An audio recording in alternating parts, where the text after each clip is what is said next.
Hey everyone, so happy to have you all here with us today to discuss the future of work with a really exciting group of folks. As you know, we're here to really start building up some engagement and excitement for three really exciting employability programs that we're going to be running in the new year. The one that's closest to my heart is Future Startup Founder Now, but really they're all really wonderful and valuable in their own right. Future Creative Content Now and Future Software Developer Now too. The reason I love these programs so much and enjoy working with this community is because these are exactly the types of programs and events that I wish were available when I first started out in tech 10 years ago. It was so hard to find the skills, the connections, and the networks that I needed to get ahead. And I'm so glad that we're doing the work to make it easier for folks from all backgrounds to access opportunities today.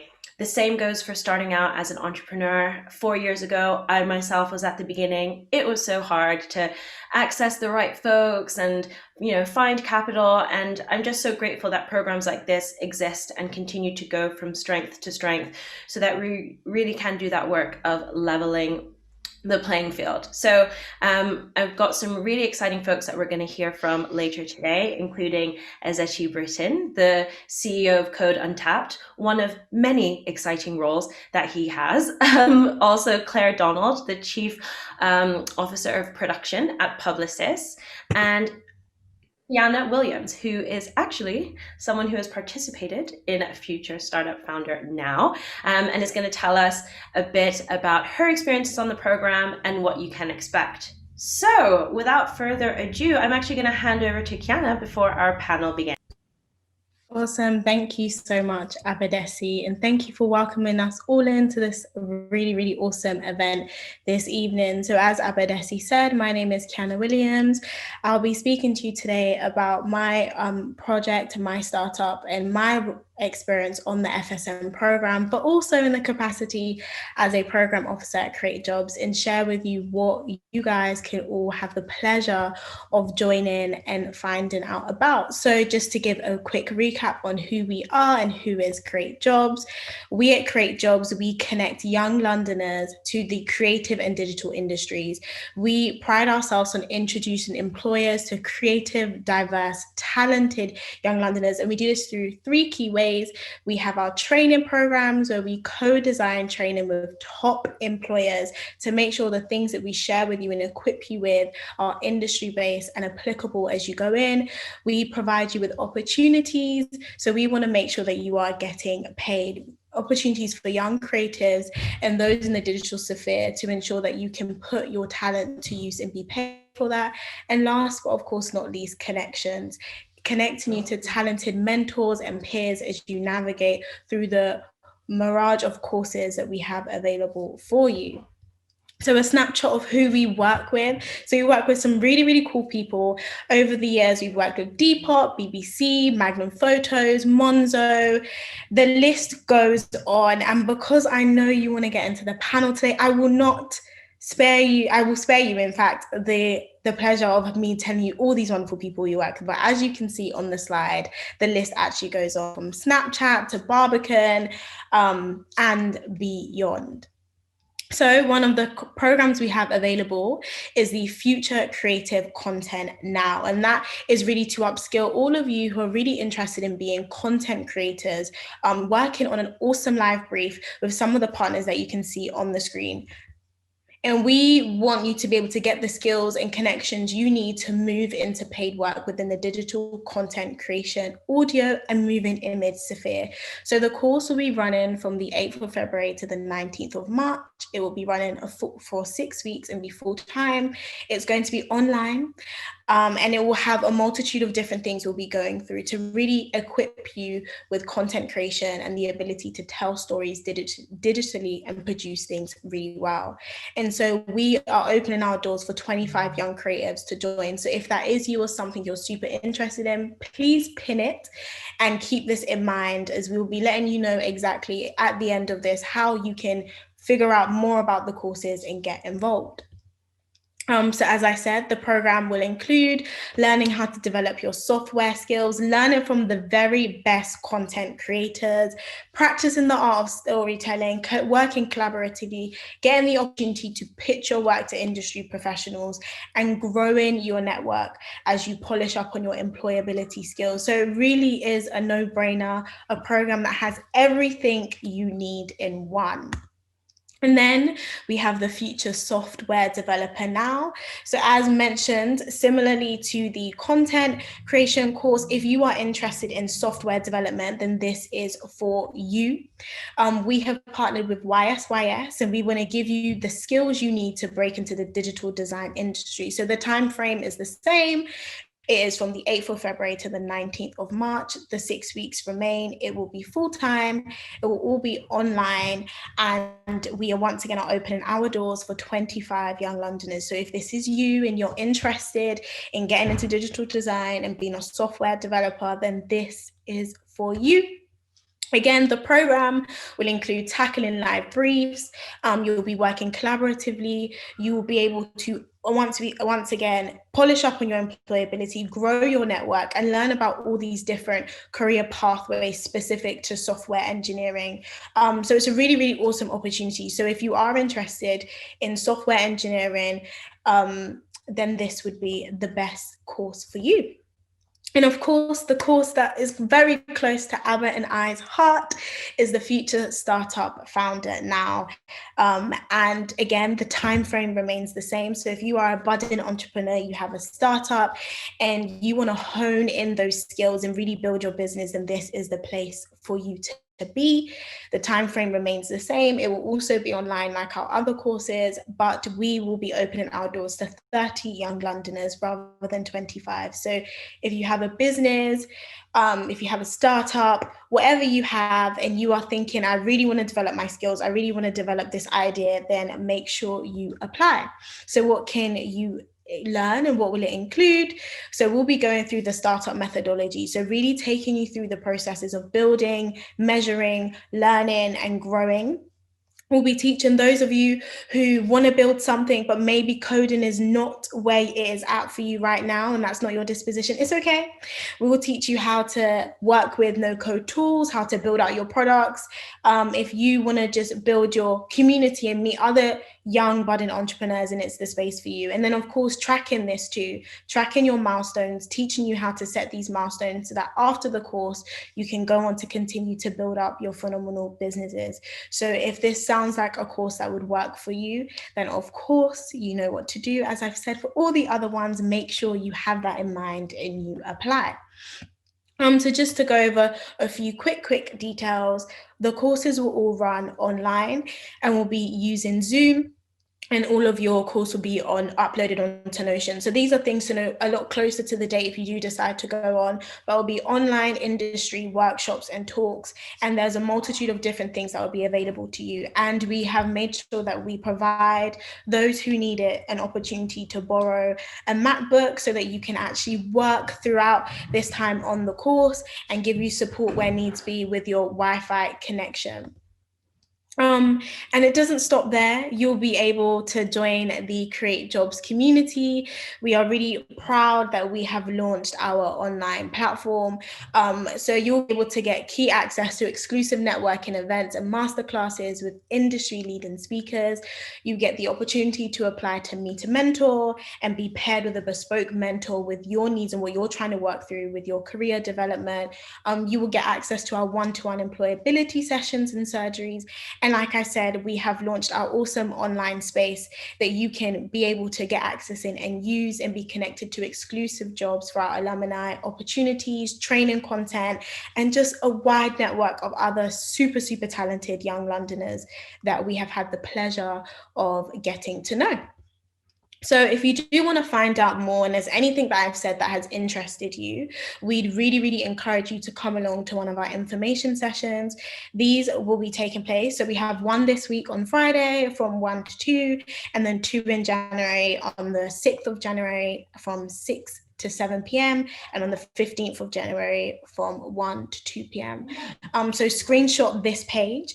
Please, please, please, if you are interested in applying, submit your application by 10 a.m. of Monday, the 18th of January 2021, not 10:05, not 10:30, not the 19th, but 10 a.m. Get your application in, and the program will start on the 8th of February till the 19th of March. If you do have any questions whatsoever about the application or anything we've said, like I said before, come along to one of the information sessions. And if there's anything really, really pressing you that isn't covered in the information session, or you just want to find out a little bit more, then the link just below, feel free to get in contact with us there. So that is the wonderful spiel of all the amazing things we have coming up for you in the next year. Please, if you are, like I said, an entrepreneur, or you have a really cool business idea and you want to build that out, if you are interested in getting into digital product design and software, then check that out. And if you are a content creator and you want to really build your content and you want to make sure that you're getting paid for the things you love and what you do, then come along to one of those information sessions so you can find out so much more than this wonderful summary I've given you about the awesome programs we have coming up. So without further ado, we don't share that for no reason. We are talking to you today about the future of work. And as you are probably budding and trying to work out what is going on, what are we going to do post-COVID? What will the world look like? If I want to create content, how am I going to create content off Zoom, out of my house? I want to build up these digital products. I want to build a business. How can I do it as the future of work is shifting and changing? You have come along to the right place. So I will hand back over to our wonderful host, Abadesi, to kick off this awesome event this evening. As we said, any questions, feel free to message us and get in contact with us via the link and come along to our information sessions. Thank you, Abadesi. Back over to you. Wonderful. Kiana, I am pumped. I want to apply to these programs. You've got me hyped. I like this. That was incredible. Thanks so much for handing the mic back to me. Hey everyone, I'm about to kick off the panel now, but remember we've got time for Q&A later. So please don't be shy. Think of this as your personal careers coaching session, anything that's on your mind that you want to ask Claire, as Kiana, even myself today, this is your time. So go ahead and hit the Q&A function on Zoom. If we were together in real life, we'd be talking, we'd be mingling, we'd be nudging each other and whispering. We're going to have to make do with chat in the meantime. So please also feel free to use the Zoom chat. Make sure that you are selecting panelists and attendees whenever you chat. Okay, cool. So let's kick off with intros. I'm always curious to know not just what people do, what they're working on, but also why they chose this path, why they decided to work in this space. So I would love to invite Claire to tell us more about her role and why she chose this line of work. Thanks, Saba. So I'm by far and away the oldest on this panel. My kids are your age. My kids are 19 and 22. So I'm going to be relating to people in a different way to the other panelists, I think. I honestly fell into this career. So my title is Chief Production Officer. It was slightly wrong, but it's Chief Production Officer of Publicis Group in the UK. There are 27 agencies in Publicis Group. The above the line agencies are Saatchi Saatchi, Leo Burnett and Publicis Polk, and BBH is also in the group. But above and beyond that, we have influence agencies, health agencies, data specific agencies. So there's a big remit, and technically I look after production across the board, which is sort of everything and nothing. So I tend to focus on the advertising agencies. I started many years ago in the production side.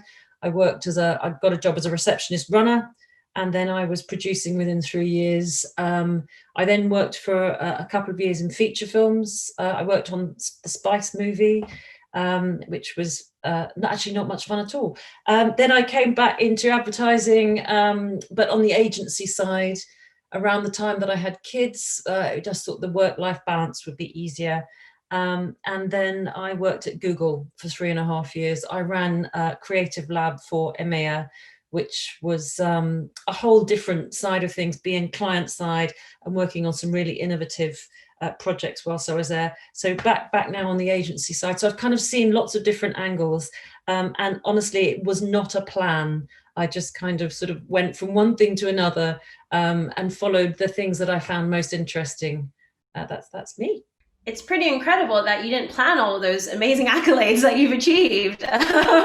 Super cool story. Ezechi, let's hear from you. Tell us about your roles and why you chose this.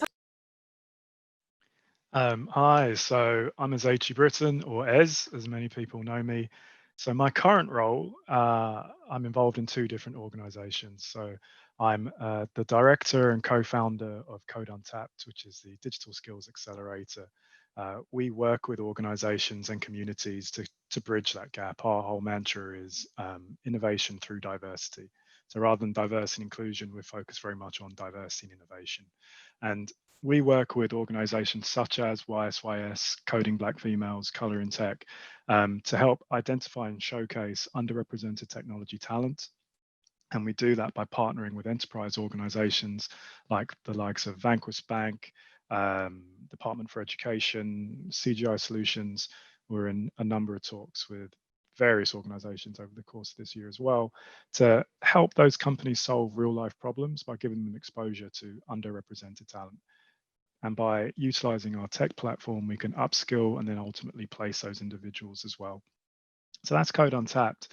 And that's kind of more of my hobby. My day job really is I'm a founding member, principal, and CTO in residence for ImpactX Capital, which is the VC fund raising £100 million to invest in underrepresented entrepreneurs across the UK and Europe. So we've done about 18 investments so far in a lot of creative projects and about 8 in various startups ranging from Health and Her, which is actually a female supplement startup focused on perimenopause, menopause with a companion symptom tracking app, to companies like Marshmallow, the car insurance company providing insurance products to migrant drivers, to Raylo, making mobile phones more affordable. So we've done all sorts of activities across that. So a key question for a lot of people is, well, how did I end up as a VC and the founder of a company? Well, I actually started off as a technologist. I was a coder for over 10 years in the investment banking technology space. So 5 years at Lehman Brothers in credit derivatives, risk and pricing technology.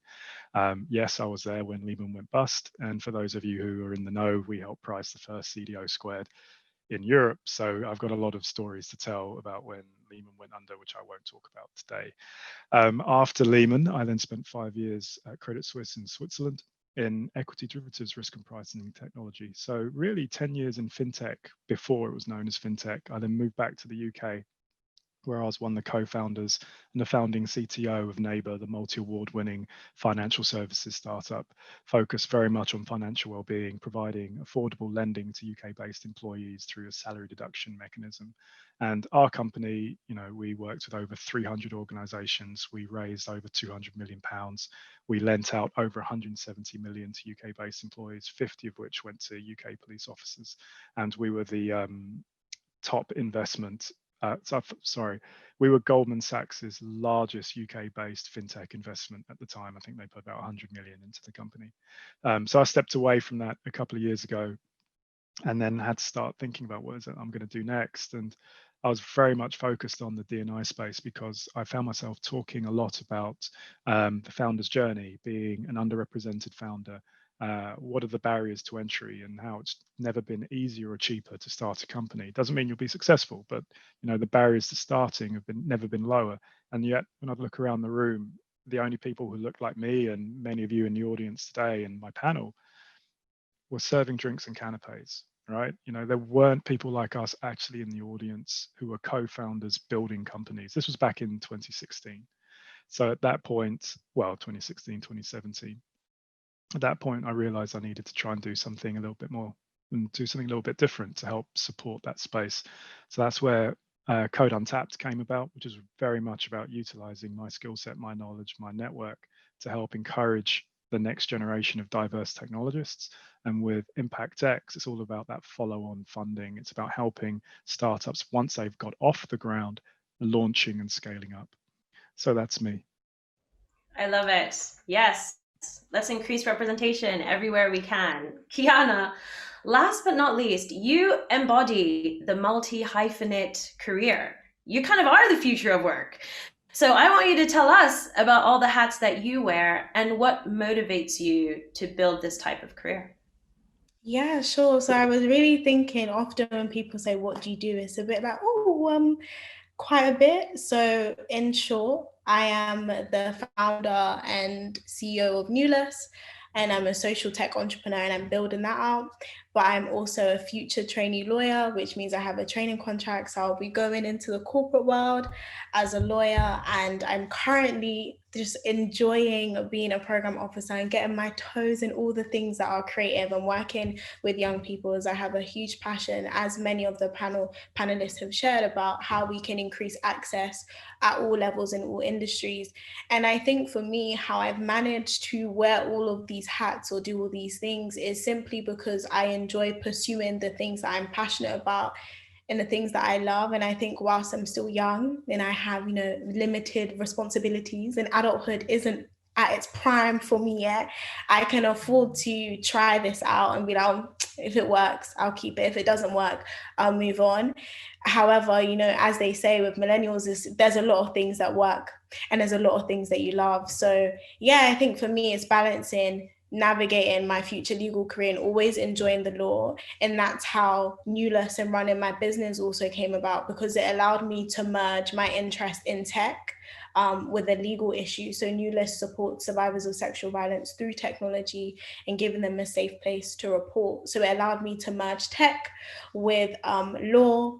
And then I enjoy loads of things creative, photography, videography, and think about how can we tell those stories of those which are unheard and put the creativity there. So like a true millennial, just figuring ways out to merge it all together and finding a way to just pursue the things you love and understanding the season, your capacity to do so, and then moving over. So those are my three major hats: a creative, a tech entrepreneur, and a lawyer. And I've been very fortunate and blessed in that I've been able to maneuver those spaces in such a way, like I said, where I'm still young and I can afford to pick up things and drop things. But who knows what the future will hold, whether I'll still be wearing as many hats. Only time will tell. Amazing. I feel like you have a healthy appetite for risk and adventure, and that's good. So keep exploring it, because it does fade as you get older, as you say, and the responsibilities tend to pile up. So wonderful. Thanks, Kiana. Claire, I'd love to bring you into the conversation now. It's quite a scary time to be a young professional. There's a lot of uncertainty, a lot of challenges. Now that you have got your career to the point where you are chief production officer at a global brand with all these other cool brands on your resume, if you could go back to young Claire, just starting out, what would you want to tell her? What kind of mindsets would you want her to adopt? What skills would you want her to focus on? There are a lot of people in the room who are going to be getting their notebooks out right now to gain that advice. Well, I think that there's one thing really I would say I would have asked more questions. I think perhaps particularly as a woman, but just most young people, and I feel for everyone who's listening into this, at the start of your career right now, it's really tough. But I think I would have been a bit braver to ask questions, because no one knows everything. Mostly you don't know that much at all. But I think that you're almost in a position where you're so scared of asking something that might sound foolish, you hold back. I would have encouraged my younger self to have been braver, asked loads and loads of questions. Honestly, there is no stupid question, and I think that probably I would have learnt more sooner. And I'm in awe of you guys who have gone down that startup route, because that's so much braver than I ever was. I'm afraid I very much just waited to be given a job, happened to do okay, and then go on to the next one. But I think bravery is something really to be commended as well. That's incredible. As I'd love to bring you in as well. You have gone from fintech, before it was fintech, to entrepreneurship, but there was a time that little Ez was just starting out in the world of work. There are people now who are just trying to think, am I ever going to get that first step onto the ladder? What advice can you give folks that aren't feeling super confident at the beginning of their journeys right now? I'm not sure about advice because I'd say I've been pretty lucky, right? I mean, I've almost followed the rule of five. I was 5 years as a full-time developer, then 5 years as an IT contractor in another country, then 5 years as a co-founder and CTO, and now I've started the next 5 years. Well, I'm 2 years in as on my second startup and being a VC. So I've had a fairly healthy appetite for risk. But what I would like to talk about when you talk about advice is a lot of people would assume, based on what I do now, and the names I've mentioned on my CV, that I came from a fairly privileged background. I didn't, right? I grew up in Southeast London. I grew up in Lewisham. I went to a school where the 5A to C pass rate was 14%, 1-4. I had to resit my A levels. And when I did, I chose a university with an industrial placement year because I knew I didn't have a good enough track record and that I would struggle to get into the industry that I wanted to get into, which was video games at the time, actually. And I was absolutely right. None of the tech companies were interested in me. IBM turned me down. Microsoft turned me down. Sun Microsystems turned me down. Core Design, which was the company that built Tomb Raider, turned me down. And it was Lehman Brothers. It was a bank that gave me a shot, right? And I took it wholeheartedly. I didn't even know what an investment bank was when I went for the interview. I had to do a ton of research about what investment banks were before I turned up. And yet here I am, right?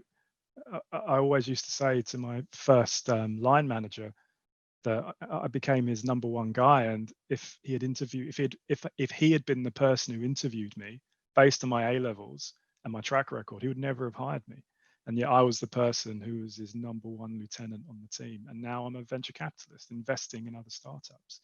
So the one piece of advice I'd give to myself and to everyone here is believe in yourself, right?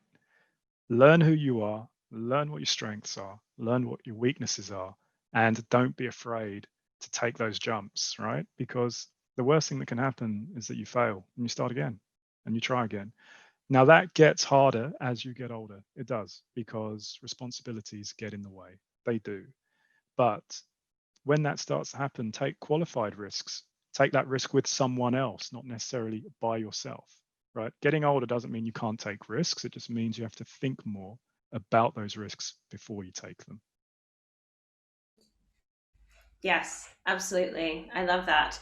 I always tell people, be your number one fan. It's that same kind of message. Believe in yourself. Because the more you believe in yourself, the more people around you start to feed off that energy as well. So, Kiana, I would love to bring you in now. You participated in the Founders Program. Reflecting on that experience, going through the program, being a part of the community, what are some of the best things that you have got out of that? That's such a great question. I think some of the best things, or the best thing that I've taken away from that experience, was the community. I think we can sometimes undervalue how important it is to be surrounded by people that are your peer level, who are also doing amazing things and walking through this journey at the same time as you. So you can say, I don't understand what this MVP looks like. I'm not ready to iterate yet. Or those are all like really foundery terms. But essentially, this product that I'm building out, I have the idea, it's not looking great. I can't be bothered. I don't want to do this anymore. I just want to reach the end where everyone's telling me my business looks great. I don't want to do all this back work. And being in that community where everyone understands that entrepreneurship isn't always as glamorous, but it's so rewarding is key.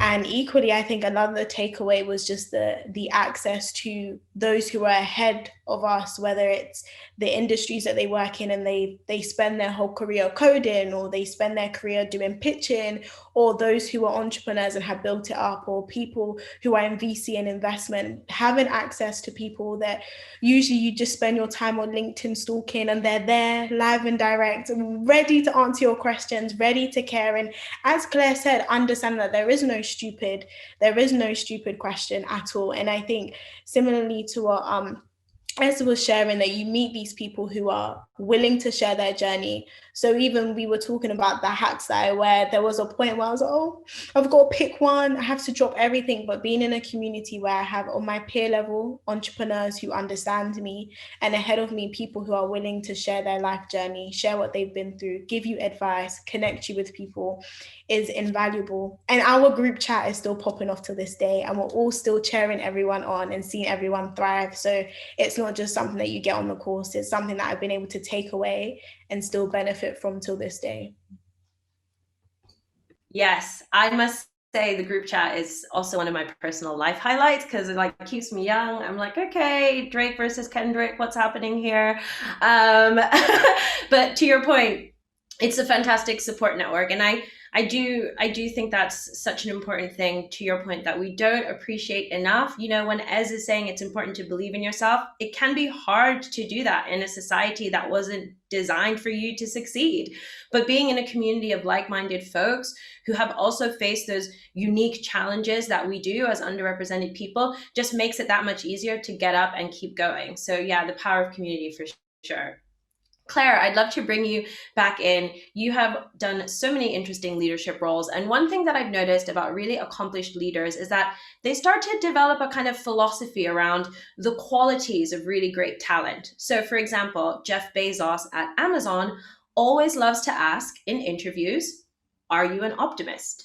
Because in his opinion, folks that answer yes to that question are exactly the kind of folks he wants to hire. No matter what goes wrong, they always believe there is a good way out. So I want to think about some of those skills and qualities that you are looking for when you are hiring talent. Maybe these are the qualities and skills you've always seen in the people you loved working with the most. Honestly, when I meet people, I tend to be quite instinctive and go with my gut. But what I'd say, what it's not necessarily is the school you went to, whether or not you've got a degree. I think these things are frankly less and less important. I think it's people who have a sense that they are genuinely curious, driven, keen to learn, keen to throw their hat in the ring. And I think, you know, you can pick that up quite quickly when you first meet people.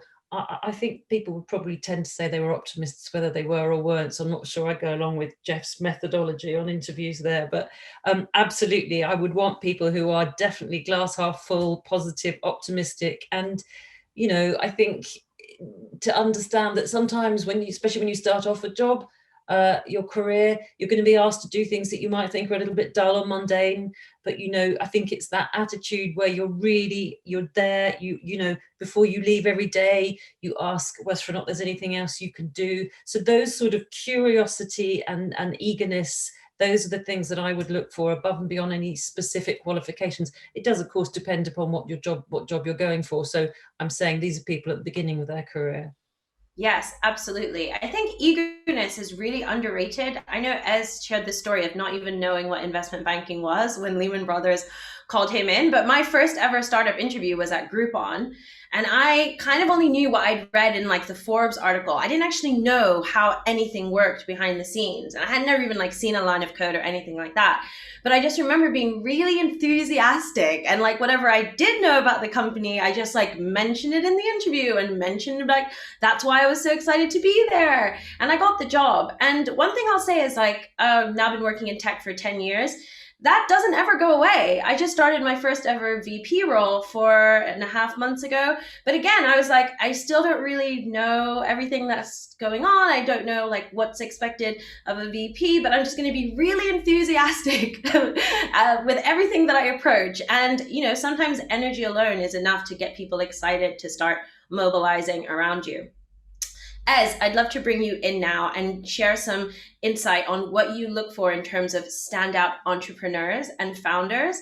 There are a lot of people in the room who are actually not really interested in building a career. They're just interested in building a business. They're like, I want to make some generational wealth. I want to serve an underserved market. When you see a founder and you think this person is going to be big, what are you seeing? So that's a really good question. And there's a lot of cliched answers around this, right? And I'm going to try to avoid providing any of those. So some answers might come across a little bit boring, but they're honest. You know, I'm a serial founder, right? And I advise many startups and mentor as well. I'm also an NED for Findexable, which is the real-time fintech index. So I work with a lot of founders.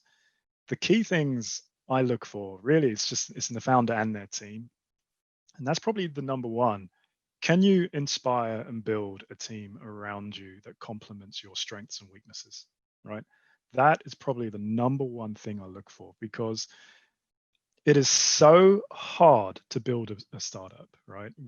Everyone talks about it being it's a marathon, not a sprint. But what they don't tell you, it's a sprint all the way, and you're going to be sprinting uphill whilst carrying a backpack with 100 pounds worth of rocks on it, right? And your ankles are going to be chained together. Right? That's what they don't tell you.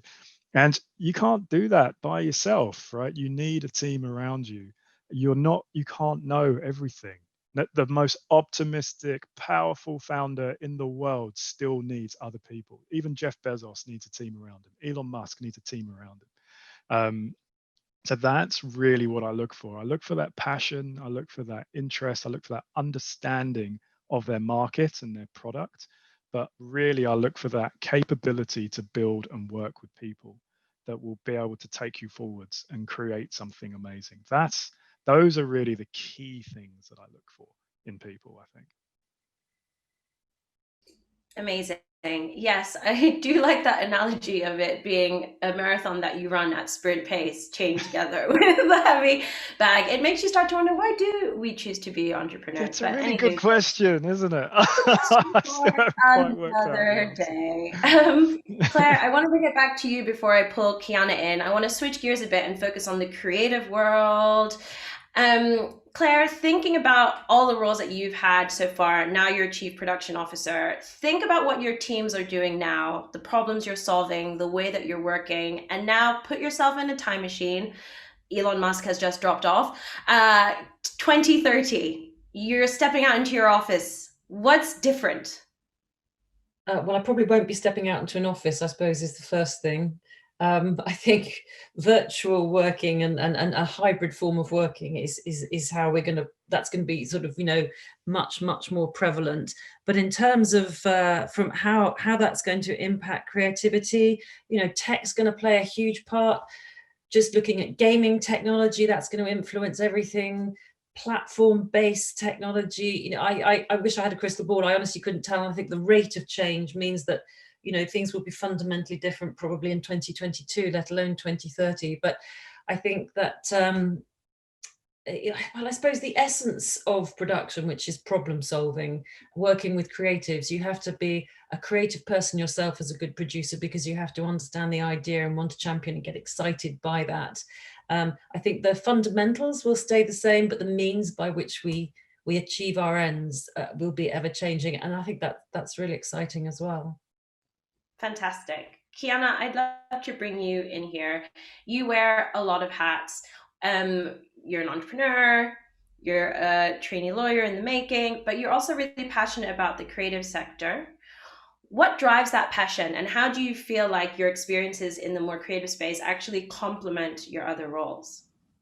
I think for me, creativity is at the foundation of all the things that I do, strangely enough. It was the thing when I was little, and you're going to ballet, or you're playing, or you're doing your acting at Christmas for your family, you're putting it on. And I think it's those small things, as we were saying, about being eager and wanting to solve a problem and wanting to put something on and wanting to make sure that people are pleased, not from a perspective of being a people pleaser, but I have this goal and I want to meet it and I want to serve this need. And so interestingly, when I was at my firm and they were like, what skill do you think you need to be a lawyer? And I was like, you need to be creative. And they were like, oh, we haven't heard that before. And I think it's because we place things in these really structured boxes. And if you do this, you can't do that, rather than seeing how well things can transfer. Creatives have to solve problems. They have to think on their feet. You have to have the viewpoint of the viewer in mind, or the audience in mind, not just your personal desire. And I think as an entrepreneur, I think my idea is great. I think all my businesses are great, but ultimately I am not my only customer.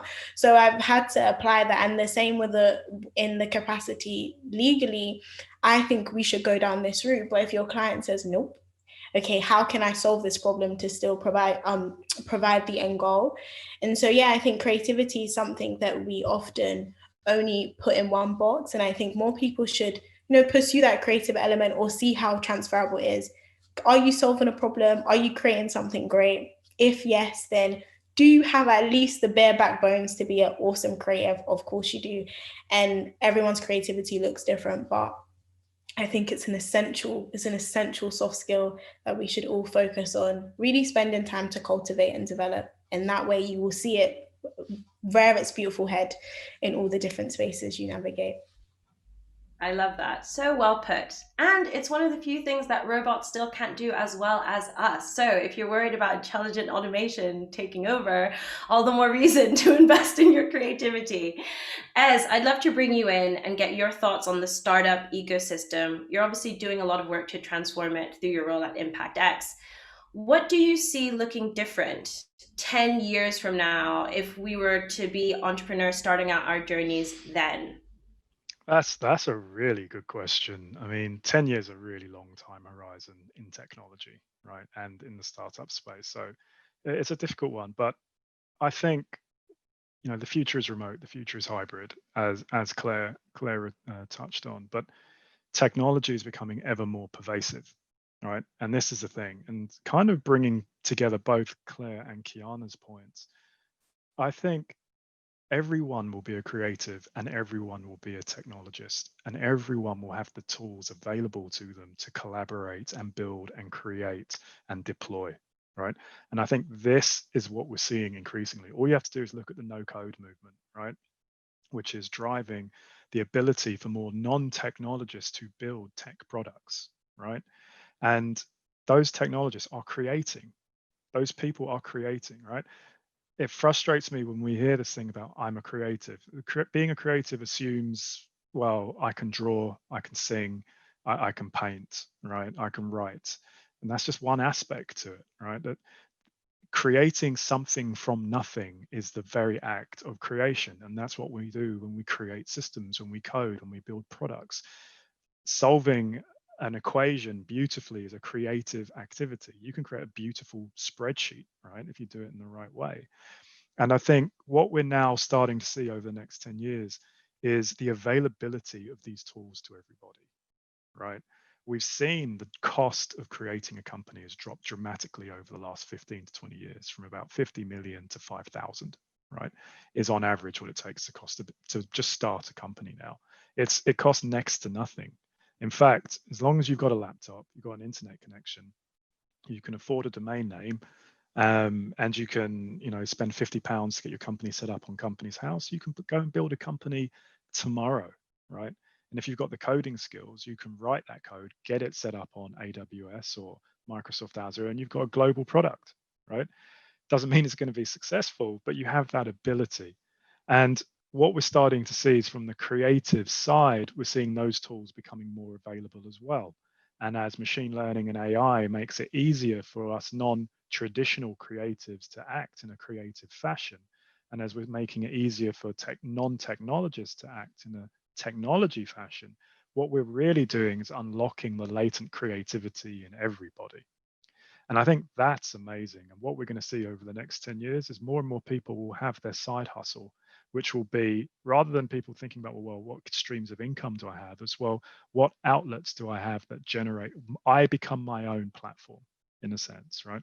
What revenue streams can I create from the different products that I can put out there? And again, you're starting to see it with the likes of TikTok and people monetizing themselves through becoming influencers on Instagram. Could you imagine when I was a kid, the idea of just going out there, making a few videos about myself and doing some silly stuff on camera and having millions of followers and becoming a billionaire was just insane. Yet this is the reality for some people today. So I think the landscape will look dramatically different in 10 years' time. And I'm also hoping that what we're seeing from a funding perspective will make funding more available to more people. So where that funding is needed to help grow these businesses, there will be more accessibility as well. Yes, it is pretty crazy how everyone is their own little media platform. It's also quite liberating though, because I kind of think, yeah, why not? Go for it. And I think it's really cool how social platforms have helped tap that entrepreneurial drive into people. I think people have become so much more enterprising now that the tools are available for them to do it. I did an event with Facebook recently, and they're now looking at building like swag into Instagram. So you might already have an audience. Now you can use the Facebook platform to create your own line of merchandise and sell it directly to your followers. So this whole creator ecosystem is absolutely growing.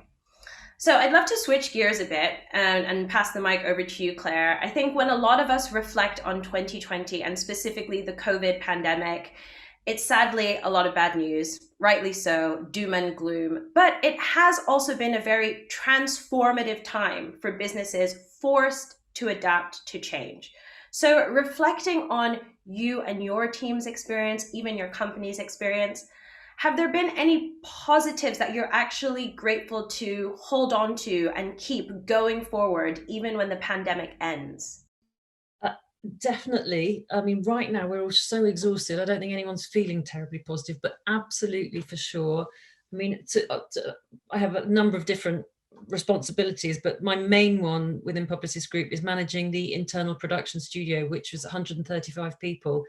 And we managed to move everyone to home working seamlessly, which was extraordinary from a technical point of view. I mean, I'm talking flame artists and nuke operators and you know, CGI animators and so they rely on, you know, quite big files and data transfer. So that in itself was extraordinary. We managed to move everyone out and keep working. So I think that was very satisfying, and we now know it's possible. We also grew our COVID safe production. We grew CGI 290% this year. So I think you adapt and learn, don't you? I mean, I'm a filmmaker. That's my background. I'm afraid I'm a bit old fashioned. I like the craft of filmmaking, and we've managed to adapt to that as well, because of course with all the COVID restrictions, everything's that bit slower, but we've still produced some brilliant work. Just before this call, I did a Christmas all staff, and I got a bit emotional actually, because it's incredible how hard people have worked and how much they've given. And I think that in terms of team bonding and understanding what we're capable of, will be what we take out of this year. Amazing. Thanks so much, Claire. I love that reflection. And also very grateful that you came straight after a party. That's your dedication to this effort. Thank you. Not as much as me just talking at people over Zoom, but Wonderful. So, Kiana, you joined our program with the expectation of, launching a business to help survivors of sexual violence. You had, this whole launch plan designed, going on campuses, working directly with health officers, a very IRL experience, of course, leveraged by a tech platform, and boom, pandemic is here. Can you reflect on your journey of adapting as a super early stage founder throughout the pandemic? And if at all, any silver linings on this dark cloud? Yeah, so initially, as you said, everything was very IRL. I was going to be on campus doing a uni tour. And essentially, that all didn't happen. And I think at the time, sometimes I can be quite dramatic. I was like, oh my gosh, we have to put everything on pause.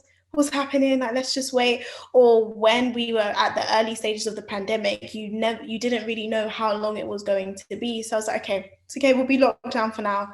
We'll just do some back end work and then we can go forward. But I think there have been plenty of silver linings. I think it's really good when you are starting a business, and particularly if you are new to entrepreneurship, to consider contingency plans and what happens if anything goes wrong. So that was a personal, really good silver lining for me, to really build out, okay, what does this look like? And also to work with universities, to work with the other clients we work with in the corporate space, to find out, okay, this has adapted. How can the actual product itself offer more things? Can we focus on the community side of things rather than the tour? Can we focus on offering support more rather than just the actual training session? So actually thinking about, here's the product, here's the situation, the business has to exist, not necessarily for myself, but because there are people that depend upon it and there are people we still need to serve. And I think it was just getting your priorities in line. Obviously, a pandemic is not one that you can prepare for and really does change the gears. But I think from my personal journey, upon reflection, it was all about adaptability. All really came down to there is still a product and there is still a business and you still have a community that you need to serve and protect. And so planning backwards and thinking about what can we shift and change. And the beauty of it all is that with all the changes, you may come up with a whole new arm of your business that you never considered before that is equally beneficial, equally lucrative, equally as engaging as the other parts. And now it's like a win-win. It's like you get 2 for 1, albeit the circumstances not as great in a pandemic, but it's about like being optimistic, as we said before, and thinking about here's a problem, I need to solve it either way, and letting your drama just sit for a day or maybe an hour and moving on from there. What a story of adaptation and innovation. I like it. You come out more resilient, which is amazing. So before we round up and go around and share some last remarks, I do have one final question for each of you. Now, you're probably at points right now in your career where you get a lot of inbound messages from folks who are seeking your help. Maybe they're pitching to Ez, maybe they're asking Claire to be their mentor, asking Kiana for tips on how to get into the program. We've focused a lot on positive things, advice, and what we've learned, but I kind of want to throw the spotlight on a kind of more negative topic, which is common mistakes, common pitfalls, things that people just keep doing that aren't really actually setting them up for success. And I thought it could be really valuable if we sort of go around as a group and just share something that we observed or have observed that young folks tend to do that doesn't actually set them up to get the yes that they want or the answer that they want. And I'm actually going to start. So the first thing that I would like to advise people is if you are asking someone who you don't know for something, like a cold approach, really try and like build up like the fact that you do know something about them, and the reason you're reaching out to them is because of either a project that they've done or a role that they've had that really connected with you on a personal level. You don't have to write an essay, keep it very, very concise, but show that person that you've been really thoughtful in reaching out to them, that something that they've done or said or worked on has struck a chord with you, and that's why you want to reach out to them. Because when folks ask me for help, advice, it's always the people that have taken that time to really personalize it and show me why it has to be me that helps them this way. That makes me really excited to respond to them. So, before you hit send and it's going out to someone you don't know or someone important, just ask yourself, do I feel like I've personalized this enough? Do I really feel like this person would be excited to help me and say yes? So that's my takeaway. Ez, how about you? Before I answer, I just want to be clear. You want me to focus on how people network and expand their... It could be anything. It could be like a common pitfall you see in pitch decks being sent to you. It could be a common mistake in cold networking connections. It could literally just be anything early folks starting out tend to do that isn't very helpful. Yeah. I would say the biggest mistake I see, and there's a lot of stuff we could talk about in regards to how you make connections and network, but is trying to chase funding too early, right? That is possibly the number one mistake I see. And when I say that, I mean specifically coming up with a pre-seed, pre-revenue, pre-launch idea on a PowerPoint and going to a venture capital fund and hoping for funding. And then even worse, reacting badly when you're told no, right? That is probably the number one mistake I see. Try and utilize your skill sets, utilize your team, utilize everything you have to get your product as far along the road as you can before you come to people like me asking for investment. At that very, very early stage where it's purely about the idea, you have no proof of execution, no proof of traction, no proof that you've done it before. It's all about friends and family and people within your network. And I know that's a really tough pill to swallow, but it's the truth. right? And that's where you need to focus your time and your efforts. When you come to people like me, make sure you've got to that next stage, that next level, right? And then reach out to us in a way that is interesting, is exciting, is personalized, exactly everything that Abadesi just said, right? And take into account that we're all crazy, crazy busy. So if we don't respond immediately, it's not because you've necessarily got a bad idea, but because we're fielding hundreds of inputs from Telegram, from LinkedIn, from Twitter, from Instagram, from Facebook, from our multiple companies that we're either advising, supporting, or investing in, or working on, right? So polite insistence is my final piece. Polite insistence. That should be on a laptop sticker. That's really useful. I like that. Thank you so much. And yes, I think you're totally right. Timing is important, not just in entrepreneurship, but also in contacting VCs. So I really like that. Claire, how about you? I mean, I'm sure you've seen all kinds of resumes, applications, been in all sorts of interviews. Can you share a common mistake you've seen that you would encourage our audience to avoid? Well, I think when you're trying to get something, be that a job or just some feedback or some information, just be respectful of the person you're approaching. And I think, to your point, having shown that you've done some research is a way of showing respect. But I think, be aware of people's times, and to Ez's point, how busy everyone is, and then just very simply thank people as well. It's always good to follow up with a thank you so much for your time. I found interesting, whatever, again, personalized. And I think, when you do get into a role, don't expect that you're going to be running client meetings in your first 6 months. I think that's another mistake that people make. They get frustrated because they don't feel they're perhaps progressing as quickly as they could. I'm still happy to run out and get the sandwiches for the crew. I think you learn, every experience you learn something. So I think, don't expect to go too far too fast, because you'll probably end up taking longer to get there than you would if you just listen and learn and soak it up and continue that respectful kind of way of working with your peers, your colleagues, and your bosses as well, of course. That is fantastic advice. Be a sponge, an eager and enthusiastic sponge. I love that. All right, Kiana, would you offer any advice to folks who are going to obviously apply for these programs, whether that's for the application process or for the assessments? Yes, so when it comes down to the assessment more so, I think my number one advice would be to make sure that you have prepared ahead of time. So I'm sure with your application, they want to know about your business, and it's really easy to talk about what you love. It's really easy to talk about the idea you have, but just make sure when you are talking about it in the app, you talk about it in a way that someone reading it can actually understand without you speaking. And when you get to the assessment day, making sure you spent time just taking a deep breath, knowing that you are meant to be here, you've been chosen to be here, you can thrive in that space, and just being mindful, as we said before, about believing in yourself, that on the assessment day, no one is out to get you. Be mindful that there are going to be other businesses. Some businesses may be in the exact same field you're in, but that's okay. It's like going down the bread aisle. There's multiple loaves to choose from, and not letting those things shake you. Be secure and confident in who you are and what you bring to the table. Take your time and just make sure you can share your business in a way that everyone can digest and understand. Thank you so much. Well, everyone, that brings us to the end of our hour together. I know this time on the future of work has just flown by.